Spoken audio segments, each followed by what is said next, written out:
Okay, so I wanted to talk about Frisco, North Texas, Dallas, Fort Worth, Arlington area, and Uber driving.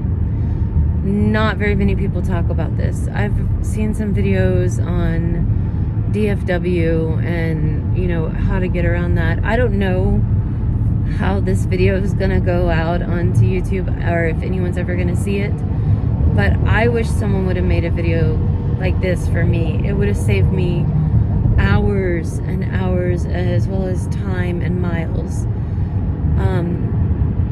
So let's say you live in Frisco, Texas, Allen, McKinney, Arlington, Irving, Grapevine, Addison, Uptown, Wiley, Garland, any of these areas.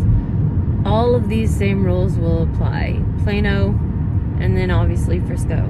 So I'm going to give from the perspective of Frisco, just because that's where I'm from, but I'll try to hit most of the best places to go.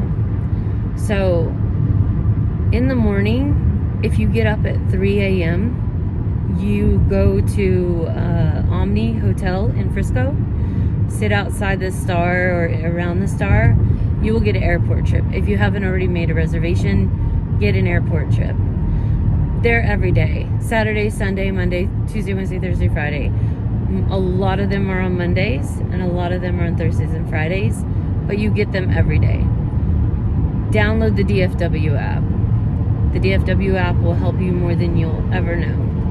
Especially if you're picking people up, you can quickly look at their entry point versus their zone, or vice versa. Same thing if somebody is coming in and at the beginning of the trip they tell you, they're in C or they're in A or B or whatever terminal.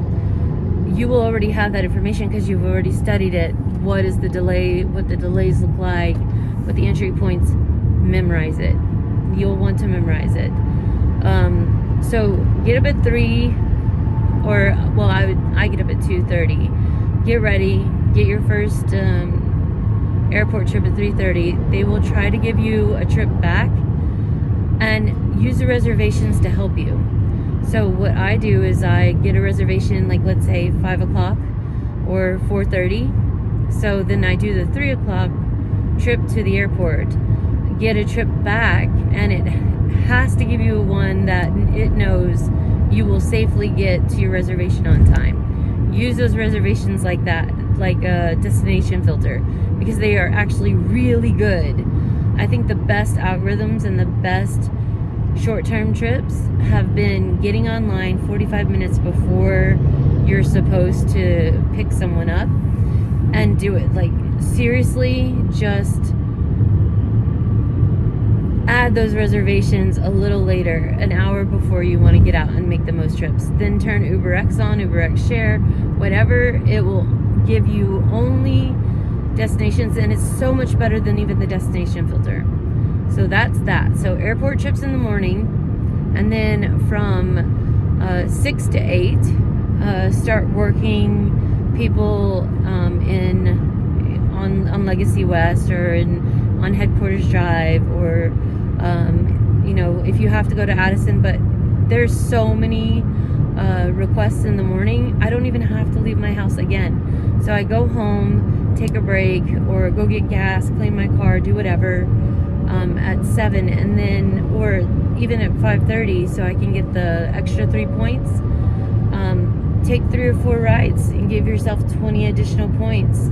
It's easy, and you can take a request again that's in Plano if you're in Frisco, or that's in McKinney if you're in Plano, and make sure that you take as many requests as you can, and they will give you short rides because they want you to make it to those reservations. They're huge about it. So that's till 9 o'clock. After 9 o'clock, then it becomes slow like it is now.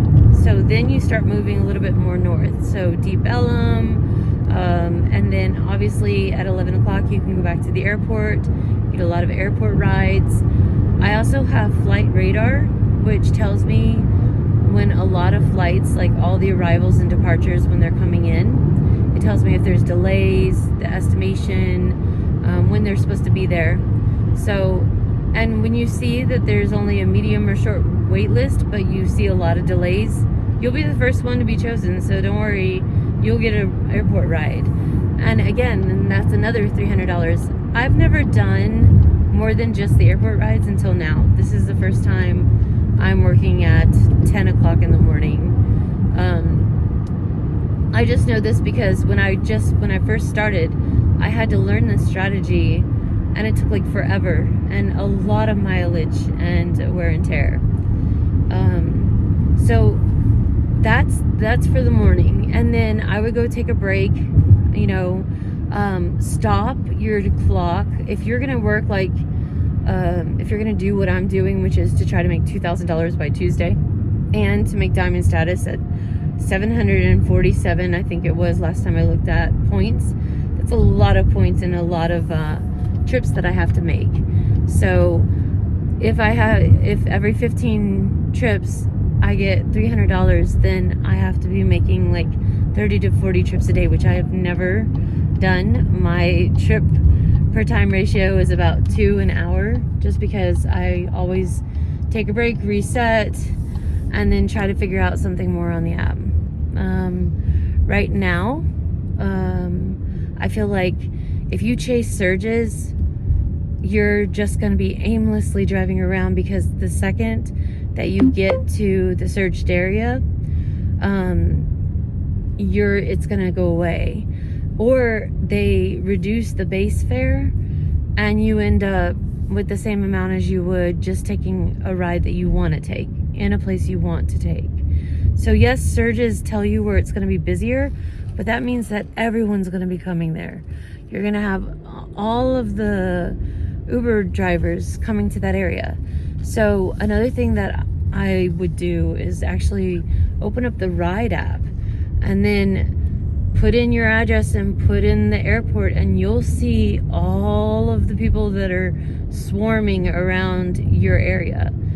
And then look for different spots that you'll get a lot of rides and there's not a lot of drivers. Those are where you're going to get those $10 to $15 per trip, and they may not be very long. So that's the morning steps for North Texas. You don't have to go into Dallas.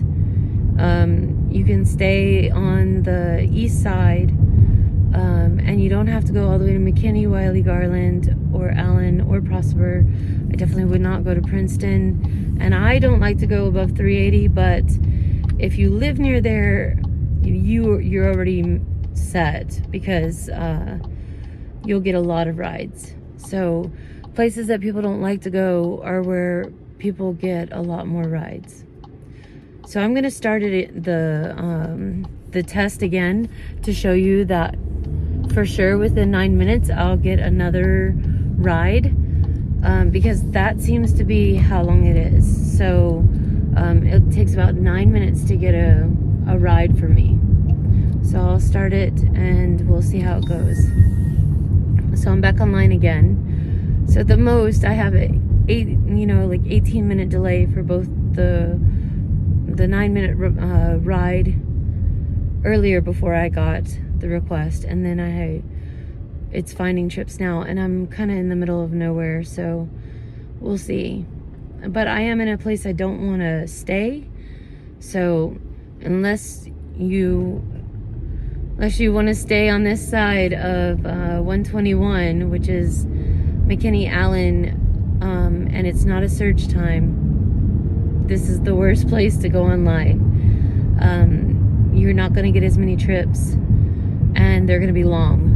Rural areas are hard, so stay close to the highways and start going south. You'll get what you need. I'm probably going to get something here from picking up from an apartment complex or from a kid, which I'm not allowed to take because I have commercial insurance, and commercial insurance account doesn't have teen access for some reason. I don't know why, but the Uber Black account doesn't allow you to have teen access. You also can't do deliveries within that framework. I'm not allowed to do deliveries. So that's why you'll see videos online where people will say, put it on deliveries, especially if you're Uber Black account, because you're not going to get deliveries anyway, and you can pick up all the surges you want. But you're going to be driving a lot, and you're not going to be able to get the money that you need. So you definitely want to not have to pay for gas until you hit that $150 mark. You want to set realistic goals.